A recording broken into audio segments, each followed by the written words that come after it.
any kind of barrel aging. Yeah. Wood casks, and because they need space. Yeah. Oh, okay. And that's an excellent segue. Oh, okay. Cool. What do we Now got this here? is a beer we came out with a while ago called the Clumsy Lover. Mhm. And then we stuck some in some Four Roses bourbon barrels. Yeah, you did.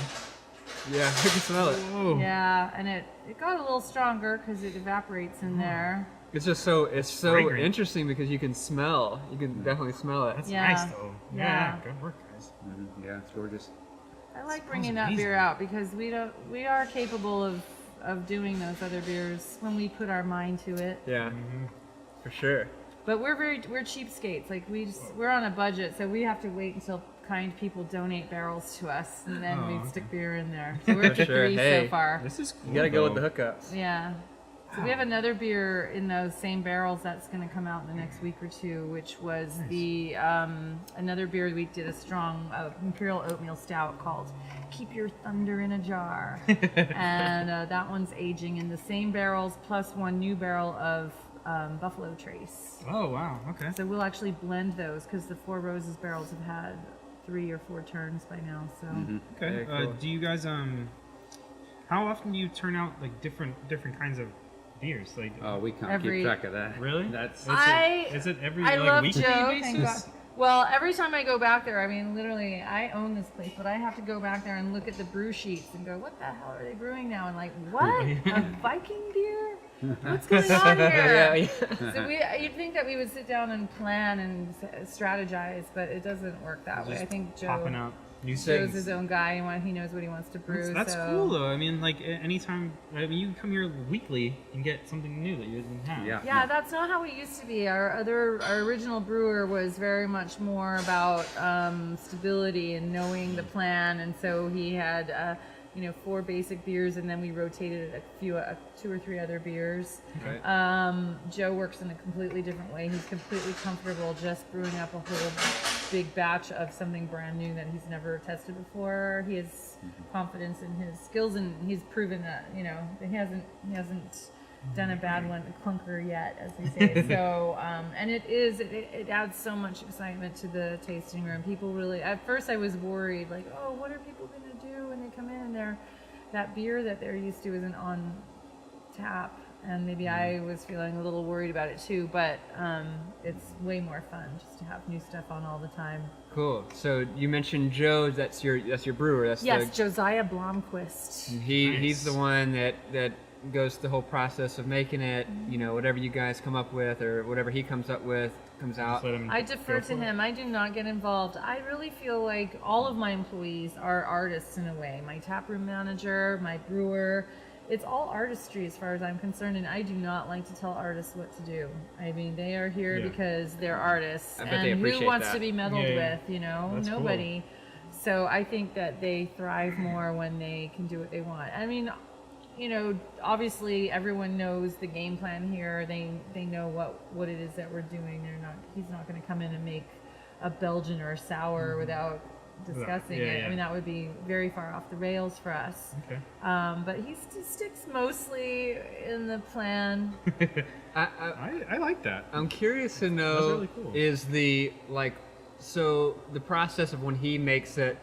Do you guys taste it to approve it, or do you? No. you Oh, he just let comes. him- Well, he comes running to us to let us try this. Yeah. And we taste it. It's not for approval. But it's all done by then. It's not that it's too late for us It's to make like it. this is This this is is the like- it's product. gonna be have the mine. thing. I love that ritual. It's sort of like his way of saying, look, I know I'm just doing my own thing over here, but I know you guys are the owners, and he has kind of like this ritual of like presenting us with the first taste of beer off the That's kegs. super cool.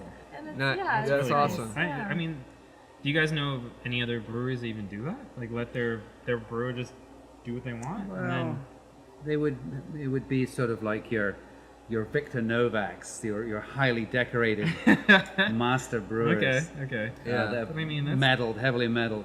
Well, That's a lot really of the cool. really small ones have more freedom because Yeah. a lot of the really small ones, the owners are the brewers, and so Okay. they are brewing Yeah, whatever yeah. they want.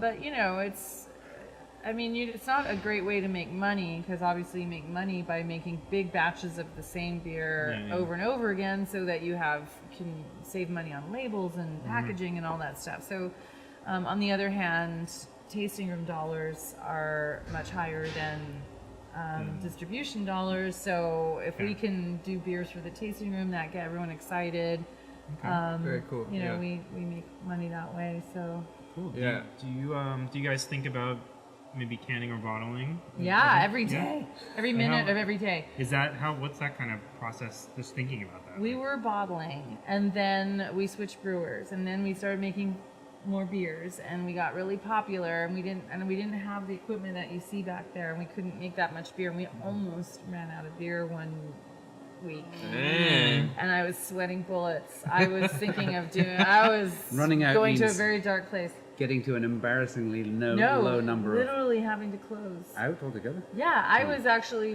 don't listen, ABC officers, but I was actually wondering, could I buy other beer and serve that somehow and just like get away with it for a day or two until we get our supply back up? Man. I didn't know what to do. So, but we got through that. But So we kind of pulled back on the bottling and just had to kind of conserve and sell everything through here. Yeah. And then we also were bottle conditioning before, which is the same process as making the real ale, where it carbonates naturally. It's risky to do that because you can. Your beer could, your bottles can explode, which we did have one bottle that did that. So we thought maybe we not do that anymore. So we are switching over to a conventional method of bottling. And so we have some equipment that's coming in like 2 weeks. So we're about to get that going. In fact, right when you guys came in, I was checking an email I got from my designer. We've been working hard to do a really cool label design. We had a really cool bottle before, but it was a little bit difficult because it had the beautiful logo printed right on the bottle, really big, and then this little strip label. So you kind of had to line them up by hand, which is not going to fly for long. So we've been working hard to have an equally impactful label, but one where it doesn't matter where the label lines up. So it's been a challenge, but I'm excited. So it's label 2.0. Nice. So I'm excited. Nice. That's cool. So that's probably the next year type of thing. January. Nice. Yeah, Nice. yeah, Okay. yeah. Cool. Do you think that we'll be able to get it somewhere in Pasadena? Yeah, buddy. Yeah. Oh. Okay. Cool. Okay. Nice. I mean, we'd like to have some of this, and well, maybe not this, but any of this. Yeah, we were in Whole Foods last time. It's not necessarily going to be the same. We have a new distributor, so We're going to be bottling the one that's bourbon barrel aging right now. We're going to be bottling that, and then we're going to be bottling some nice sessionable beers. We're going to be doing the Hog and the Bantam Pen, and then a pale ale that we don't have on right now called Better Days, and then the Bracken, and Lost in London, but not Nitro. It's going to be CO2 version. Cool. So we're opening stout. How do you guys feel about cans, though? Do you guys only bottles, or do you like cans? Or Bottles and cans. I mean, we all like the idea of cans. The distributor tells me that even though they're fun and a lot of breweries are embracing them, can sales are still a fraction of bottle sales. So and you can't sell a can for as much as you can sell a bottle for. I mean, if you had ounce for ounce, you could get more for a bottle We than like you can bottles for a can. Yeah. So for us, economically, right now we just have to do the bottles, but I'm totally open to doing canning in the future. Our brewer has a good buddy who's just getting into mobile canning, so likely we'll be able to work with him. Yeah, very cool. That's very cool. Yeah. What do you want to get into? We do have a little IPA here. It's not our normal IPA. Okay. We make very malty IPAs. Yeah. Nothing too hoppy. We normally have an IPA called Deal with the Devil, so this is sort of an interim, tide you over kind of IPA. This was a candle. I'd have it all day in the house, like legit. Smell this one. oh yeah. Oh yeah. Oh, it's very good. So we didn't talk about this. Do you want to talk about the name? MacLeod. Where's the name from? It's pronounced MacLeod. Not MacLeod. Or MacLeod. In the, like 1,000 years ago, a Viking warrior called Olaf the Black Okay. sailed his longship to Scotland. Okay. They basically took over a lot of Scotland. All right. And he had 2 sons. One was Laud, and the other one was Tormod. And they both grabbed one of the Scottish, went up in the West Highlands, a lot of islands, and they both had a huge island, and basically settled and interbred with the Scots. And the MacLeod came about, the son of Laud, one of the 2 sons of the original All right. settler. And my grandfather is descended from that. His name is so Roland MacLeod. Oh, He was okay. raised on the island of Skye.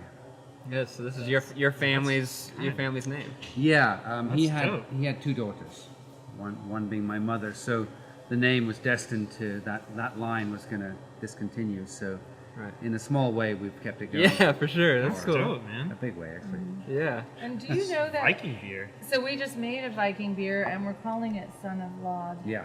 Ooh. But we're not sure how we should tell people to pronounce it. Should it be Son of Laud or Son of Loud? Hard to say. I mean, Just not Son of Leon. let me let me talk to definitely not. Clan Society MacLeod. No, they have that. It's a Facebook page. Yeah, every clan has a shit. society. Okay. So obviously, I don't know if we made this clear. We probably did, but Mac means son of. Okay. All right. That makes a lot Yeah. of sense now. See, what's funny is we second guessed ourselves when we were doing the intro, and we were like, we had everything prepared. We were gonna say everything about MacLeod or whatever, but This is the first time. the very first time, and then we were like, oh, are you gonna how you gonna pronounce this? And we were like, wait, oh God. And because if we would have just read it, we probably would have figured it out. But You're obsessed my girlfriend at the time, my girlfriend was there with us, and she said, where's it from? And I said, I think the name is Scottish, and she knew right away. She's like, oh, because she knows accents, she's in theater and stuff like that. She's like learned a bunch of stuff. But And so we didn't believe her, so we looked it up, and we had to like find videos of somebody pronouncing of the somebody name. pronouncing your name, and so we found some Somebody, video it's like a- that came, It was somebody like that an could hear. opening or something. I One don't of know, your- like somebody a- was doing some kind of. I don't know. it Oh, was of our brewery. Yeah. where someone's Somebody was pronouncing it. here, like, Oh, yeah. and That's we were not like, necessarily a good reference 'cause- because a lot of people call it MacLeod. but when he, affirmed what she said, we were like, oh, okay, Yeah. that's definitely it. yeah. So we were glad we got it right the first time, I but felt so dumb because I didn't ask you when I was here. Mm-hmm. Well, one of the fun facts about Alastair is that I confess that I haven't watched the movie, but in the movie Highlander, starring the character Connor MacLeod, correct? Yes. Alastair was actually an extra in the original Oh. Highlander movie. yeah? oh On dang, horseback, On horseback. wielding a big sword. oh nice. Really? So you was looking baller, Yeah. just straight up. You're like in like war gear. Like what was Yeah, what was the outfit? yeah. All the costumes came from. They came from France. It was a lot of leather and wool and kind of old school rustic. Just Lots rad of, outfit. Lots of replica, And the ponytails. arms. Oh yeah. The They ponytail. put a wig on me. I had short hair at the time. Oh, you did? They Oh. wanted long hair. So, Oh my god, I'm finding this. Yeah. Was I'm that? gonna Was text it that? to If you you. can find the frame, we'll give you a growler. yeah, Okay, I'll find. Oh, that's awesome. Was Oh, that? fine. I'm on Frame. a grey Highland pony most of the time. How far through the movie? Okay. Like a quarter, a half, 3/4? Quarter of the way in. Okay. It's when they go early back to 1465 and Yeah. the village of Glenfinnan. Okay. And are you in a kilt The or battle pants? between the Frasers and the MacLeods. Were you? Did you enjoy the Trousers. experience? Or was it cool? Oh, yeah, or it's was great. it? Like, Yeah, it's fantastic. Yeah. Alistair's parents raised of fun. Appaloosas. They ran a horse riding facility in Appaloosas, and they ran a farm with livestock. cool. Yeah, and my godmother as well had horses, so the two of them brought horses.